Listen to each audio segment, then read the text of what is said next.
देश के भविष्य प्रिय विद्यार्थियों, आप सबको सादर नमस्कार। कैसे हैं आप सब? आशा करता हूं कि आप सब अच्छे होंगे और अपने माता पिता के सपनों को साकार करने के लिए आप सब मन से पढ़ रहे होंगे। आप सब भविष्य में कीर्तिमान यश स्थापित कीजिए, यही प्रार्थना मैं माँ सरस्वती भगवती से करता हूं। आज परंपरा का मूल्यांकन जो पाठ को मैं आपके बीच लेकर के उपस्थित हूं, और परंपरा का मूल्यांकन एक ऐसा अध्याय जिसके रचनाकार है रामविलास शर्मा, जिनका जन्म उत्तर प्रदेश के उन्नाव जिला में 10 अक्टूबर 1912 ईस्वी को हुआ था और उनकी मृत्यु जो है 30 मई 2000 ईस्वी को हुई थी।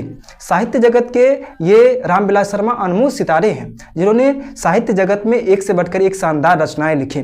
आज जिस पाठ को मैं लेकर के आपके बीच उपस्थित हूं, वह साहित्य की निबंध विधा के अंतर्गत लिखा गया है। आपसे पूछा जाएगा ऑब्जेक्टिव सेक्शन में, जो परंपरा का मूल्यांकन साहित्य की कौन सी विधा है, तो आप कह सकते हैं कि यह साहित्य की कौन सी विधा है, तो यह निबंध है।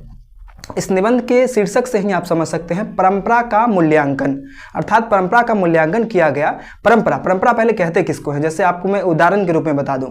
यदि हम लोग सुबह में उठते हैं और एक हमारी प्राचीन परंपरा है कि सुबह में उठने के पश्चात हम लोग क्या करते हैं, तो हम लोग अपने हस्त का दर्शन करते हैं। उसके बाद हमारे घर के जो बड़े होते हैं, बड़े बुजुर्ग होते हैं, तो उनके पाँव को छू करके उनका आशीर्वाद लेते हैं। भला आज ये लुप्त प्राय कहीं ना कहीं हो चुका है। आज की नई पीढ़ी जो है सो अपने बड़ों के पाँव को छूने में भी कहीं ना कहीं कतराती है। बड़ों के पांव को छूना भी वो जरूरी नहीं समझते हैं, मगर ये हमारी प्राचीन परंपरा है। हम लोग आज जब अपने घर से कहीं बाहर जाते हैं तो हम अपने माता पिता के चरणों को छू करके उनका आशीर्वाद लेते हैं कि हम जिस कार्य हेतु जा रहे हैं, जहां पर भी जा रहे हैं, वह कार्य हमारा शुभ हो। तो यह हमारी परंपरा है। प्राचीन काल में कुछ ऐसी परंपराएं भी थी जो परंपरा कहीं ना कहीं समाज को दो टुकड़ों में विभक्त करके रख देती है। जैसे प्राचीन काल में सती प्रथा थी। सती प्रथा आप जानते हैं, जिसमें यदि किसी पत्नी के यदि पति का देहांत यदि हो जाता था, तो उससे जो अस्थि जो जहां पर जो दाह संस्कार किया जाता था, तो जो बिछाए जाते थे, लकड़ियां बिछाई जाती थी जलाने के लिए, तो उस पति के लाश के साथ पत्नी को भी जला दिया जाता था, है ना। तो वो परंपराएं भी थी, मगर उन परंपराओं को बदलते दौर के साथ वो परंपरा कहीं ना कहीं समाप्त हुई, क्योंकि वह परंपरा समाज में एक गलत संदेश प्रस्तुत करती थी, है ना, और एक नकारात्मक संदेश और स्त्री के हक के साथ कहीं ना कहीं खिलवाड़ किया जाता था, है ना।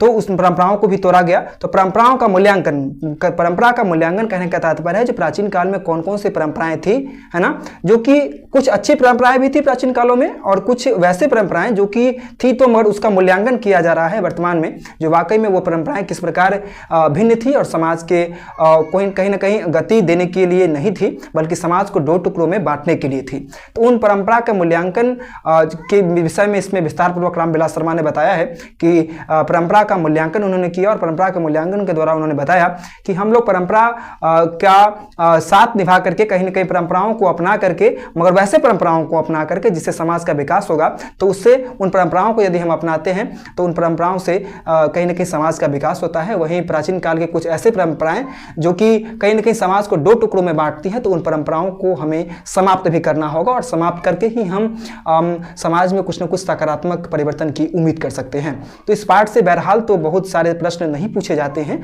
मगर जो भी प्रश्न महत्वपूर्ण प्रश्न हैं, उन 4 प्रश्नों का जिक्र मैं आपके बीच में करूंगा, है ना। तो आप लोग ध्यान से सुनिए। इस पाठ से प्रथम महत्वपूर्ण प्रश्न है, जो परंपरा का ज्ञान किनके लिए सबसे ज्यादा आवश्यक है और क्यों।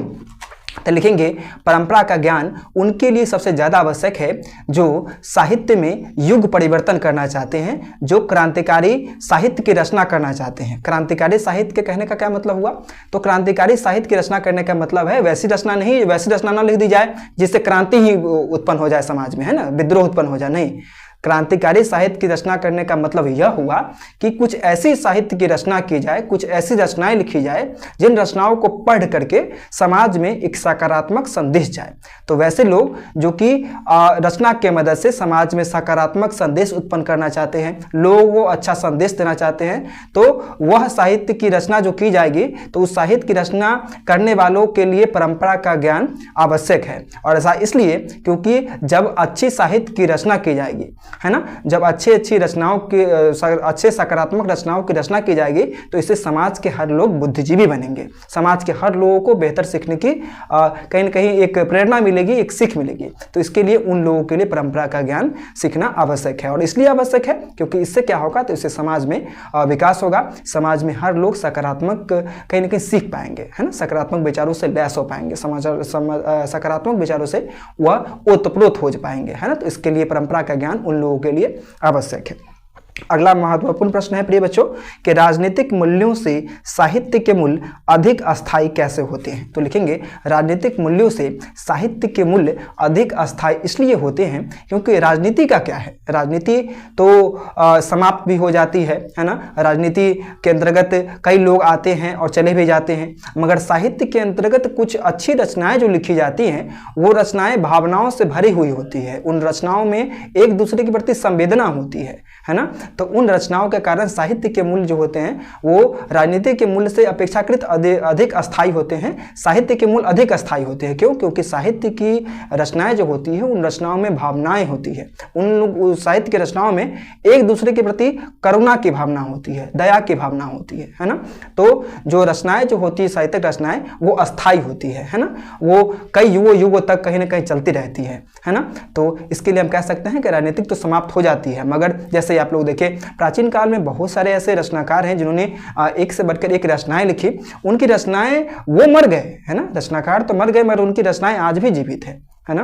तो राजनीति तो क्या है, राजनीति तो समाप्त होती रहती है, आती जाती रहती है, और साहित्य राजनीतिक क्षेत्र में भी कुछ एक लोग ही ऐसे हैं जो कि कहीं ना कहीं अमर होते हैं, मगर साहित्य के अंतर्गत जो रचनाएं लिखी जाती है वही रचनाकार जो होते हैं वो सदा के लिए अमर हो जाती है ना। अगला महत्वपूर्ण प्रश्न इस पाठ से, जो साहित्य का कौन सा पक्ष अपेक्षाकृत अस्थायी होता है, इस संबंध में लेखक की राय स्पष्ट करें। लिखेंगे साहित्य का भावना पक्ष जो होता है वो अधिक अस्थायी होता है ना। इस संबंध में लेखक बताते हैं कि साहित्य के अंतर्गत जो रचनाएं लिखी जाती है ना, साहित्यिक रचनाएं जो की जाती है जिससे युग परिवर्तन की कहीं न कहीं उम्मीद की जाती है, तो उससे क्या होगा, तो वह अस्थायी होता है। ऐसा इसलिए क्योंकि साहित्यिक रचनाओं में समाज में सकारात्मक परिवर्तन लाने की कहीं न कहीं आशा जगाई जा सकती है, उसे सकारात्मक परिवर्तन लाया जा सकता है। इस पाठ से प्रिय बच्चों अंतिम महत्वपूर्ण प्रश्न जो है वह मैं रख रहा हूँ, निबंध का समापन करते हुए लेखक कैसा स्वप्न देखता है, उसे साकार करने में परंपरा की क्या भूमिका हो सकती है। तो लिखेंगे निबंध का समापन करते हुए लेखक बताते हैं कि यदि समाज में कुछ ऐसी रचनाओं का सृजन किया जाए, कुछ समाज में ऐसे लोग हो जिनके व्यक्तित्व से, जिनके कृतित्व से और जिनकी साहित्य की रचनाओं से यदि कुछ न कुछ बेहतर प्रस्तुत किया जाएगा तो समाज में बेहतर की कल्पना की जा सकती है। क्योंकि समाज तभी विकास की ओर आगे बढ़ेगा जब यहाँ पर के लोग भी क्या होंगे, तो यहाँ पर के लोग भी सजग होंगे और यहाँ पर के लोग भी सकारात्मक संदेश से ओतप्रोत होंगे। और इसी में दूसरा, परंपरा की क्या भूमिका होती है, इसी में दो प्रश्न इसमें सम्मिलित है। तो लिखेंगे जो परंपरा की इसमें महत्वपूर्ण भूमिका होती है। परंपराएं जो होती है वो लोगों के विकास में सहायक होती है कहीं ना कहीं। और कैसे परंपराएं, तो जो परंपराएं समाज में कहीं ना कहीं विकसित होती हैं और समाज को विकास की ओर ले जाने वाली होती हैं, तो उनके लिए परंपरा जो है वो महत्वपूर्ण भूमिका निभाती है ना। तो इस पाठ के अंतर्गत जो महत्वपूर्ण प्रश्न थे उन प्रश्नों को मैंने आपके बीच में रखा।